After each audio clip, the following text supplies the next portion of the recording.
ষড়যন্ত্র, নানামুখী ষড়যন্ত্র। এমন এক দেশের পাশে আমরা প্রতিবেশী হয়ে আসছি, আমাদের অনেক কিছু বুঝে শুনে স্টেপ ফেলতে হয়। চিল্লায় বলেন ঠিক কিনা? আমরা যদি ঐক্যবদ্ধ থাকতে পারি, কেউ আমাদের কিচ্ছু করতে পারবে না।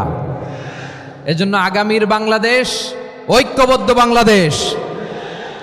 আমরা এমন রাজনৈতিক বন্দোবস্ত চাই যেখানে কেউ কাউকে জুলুম করার সাহস দেখাবে না, নতুন করে আর কেউ জালিম হবে না, নতুন করে ফ্যাসিস্ট হওয়ার সাহসটুকু দুঃসাহসটুকু কেউ দেখাতে পারবে না। এরকম বাংলাদেশ আমরা চাই কি চাই না?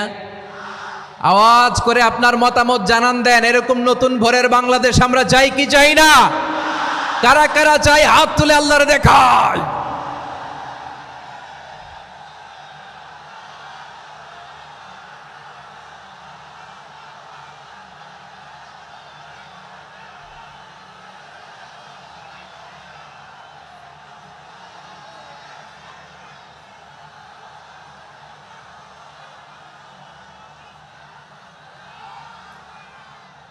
মাশাআল্লাহ, মাশাআল্লাহ। বসুন বসুন আমার চাঁপাইনবাবগঞ্জের ভাইয়েরা। আমরা এই স্বাধীনতার পর থেকে এটাই দেখেছি, লুটপাট, দুর্নীতি, মারামারি, দেশের টাকা পাচার, আছে না নাই?